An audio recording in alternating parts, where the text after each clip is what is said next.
It's spring on the Isle of Man, and today I'm going to try and capture some images of these beautiful bluebells that you can see all around me here. Now, there's not actually that many locations on the island that excel for bluebells, but this location is one that I've never actually visited before, and that's quite strange because it's easy to get to. The road is just there. The only problem is, I don't know if you can see it, there's a river that runs past here, and usually that would be way too deep to wade through, but today, with all the dry weather we've had in the last few weeks and months, it's actually been quite easy to wade through. I was still a little bit nervous, one slip and that would be a very expensive mistake, but yeah, thankfully I made it through. So I'm going to have a little wander around this riverbank area here and see if I can find anything worth shooting. The light is a little bit pants today. Yeah, it's very grey and overcast, but it is forecast to improve as the day goes on. So hopefully we get some breaks in this cloud and yeah, a little bit of luck comes my way. Now personally, I don't actually get much of a kick out of taking pictures of bluebells. For me, they can be a little bit uninteresting, and I don't know why that is, but personally I just, yeah, they don't particularly interest me too much. And I think the reason for that is in the past, whenever I've taken pictures of bluebells, I've kind of fallen into the trap of making the bluebells the main subject matter of images, and for me it's just a bit boring to do that. I think bluebells are best utilised when they're part of a more balanced composition, when you've actually got other focal points and points of interest in the image. That's when they really come into their own. So today I'm certainly not going to be taking any pictures with bluebells in the foreground and just a carpet of blue behind, because personally it's a bit boring. I want to try and find something a lot more interesting. So I'm going to have a little wander up and down this bank and see if I can find anything that fits the bill.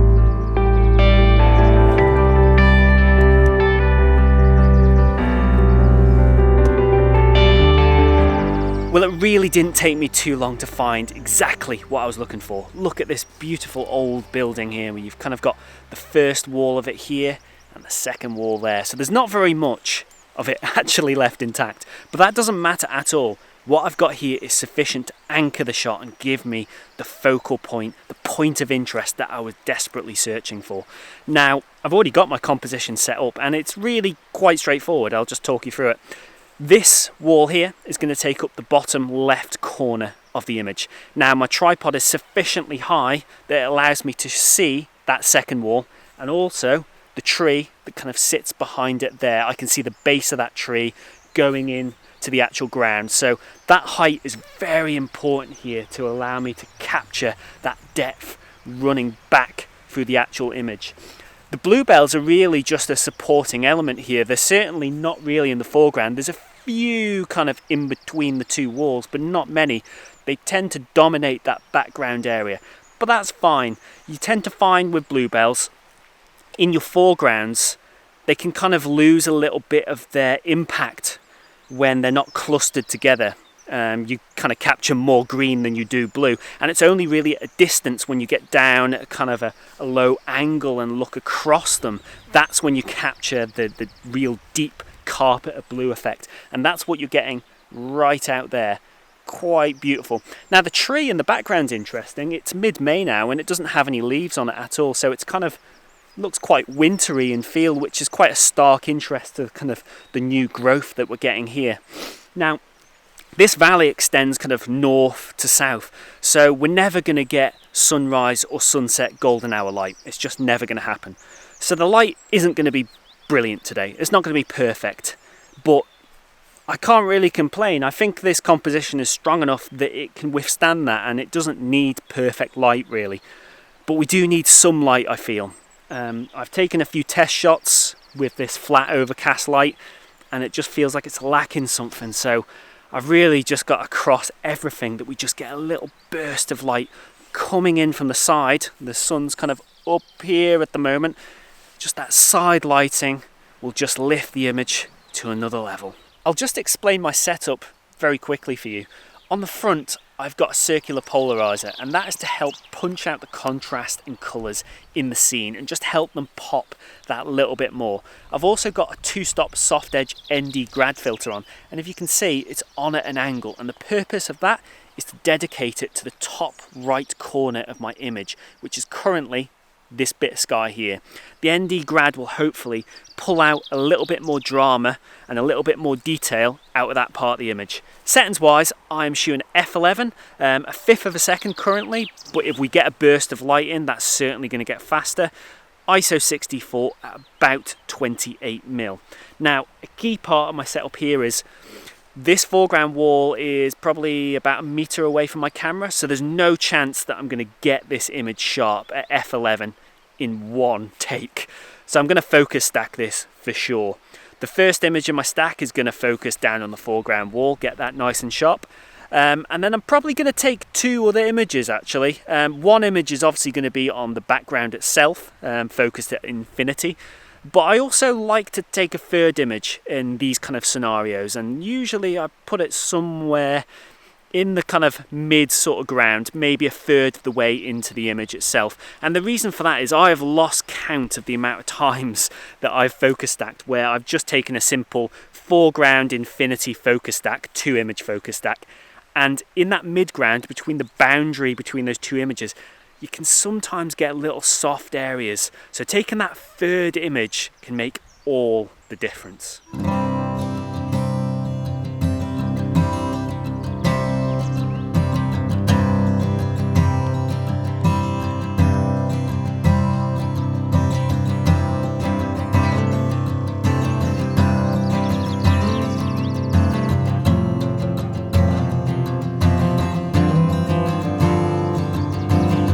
This video really feels like deja vu to last week's video that I filmed in the Lake District. If you haven't seen that, click at the top now. I've now been here a few hours and we're just not getting the light at all. And I've got a family meal that I need to go to very shortly, and if I miss that, I definitely will be divorced. So yeah, I'm probably going to have to think about coming back here tomorrow. The thing with bluebells like this is the window to take images of them can be very, very short. They can be at their best for literally just a couple of days, and then they'll quickly die away and disappear until next year. So my window of opportunity is very limited, so I'm going to have to come back here probably tomorrow to try and get these at their best, and hopefully the forecast is looking all right for tomorrow. We can actually get a little bit of light just to lift the actual scene and take it to another level. So I'll see you all tomorrow, or in video time I'll see you in a couple of seconds. I'm back, and the scene is totally transformed today, so different. It just goes to show the importance of light in your scenes, and also how important persistence is. I could have given up after yesterday and just not bothered coming back here at all, but just look at that behind me. It's completely on another level just with this lighting. I mean, the bluebells, the blue in them just pops. It just looks absolutely gorgeous in these conditions. So I'm absolutely thrilled to have returned. I don't have very long to get the shot, but basically I've set up my tripod and camera in exactly the same position. I did mark out positions on the floor where my tripod legs were, so I could get the exact same composition very easily. And my setup is pretty much exactly the same. The only slight differences are my shutter speed is obviously a bit faster now, so I'm at a 50th of a second currently. But also I've dropped the 2-stop soft edge ND on the front, because if you look up in the sky, there's no need to do that. The polariser itself is going to pull a lot of blue and a lot of contrast out of that sky, so having the ND on as well would just have been overkill, to be honest. We're getting these beautiful fluffy clouds kind of blowing through the scene, so I'm quite confident that in this kind of upper right corner we could actually get quite a nice kind of bit of interest with some clouds kind of filling that void to some extent. But also the clouds are kind of creating an interesting dynamic here. They're blowing through and they're kind of casting shadows on bits of the actual scene behind me, predominantly these slopes here. and I just feel it kind of adds an extra sort of dynamic to the actual scene of anything. So I'm quite enjoying actually watching the shadows kind of come down the side of the mountain here and then through the scene. So I'm going to try and take my images with that in mind and see if I can try and use those shadows to my advantage to try and add just that little extra twist of interest to my shot here. One little tip that I have for you that really has come into its own here is I use an app called Photo Pills, and it's really useful. It's got a multitude of different tools on there. But one particular tool is the Sun Tracker Augmented Reality, which allows you to kind of hold your phone up and see where the sun is in the sky at various times of day. And at this location, it absolutely is so useful because it allowed me to see when the sun rose above the valley, top of the valley here, and when it sets the other side, so I can see my maximum window of opportunity. But it also allowed me to actually see when it was behind some trees here, and when it's behind the trees, they would cast shadows down to the foreground here, so that's a no-no as well. And obviously it allows me to see when my own shadow and the shadow of the actual tripod would be cast into the image too. So on a multitude of different levels, it allowed me to plan my optimum window of lighting to shoot this location. So if you've never checked it out again, I'd highly recommend it, because at locations like this where you've really got to think about your positioning and the light, it really comes into its own and saves you an awful lot of messing about.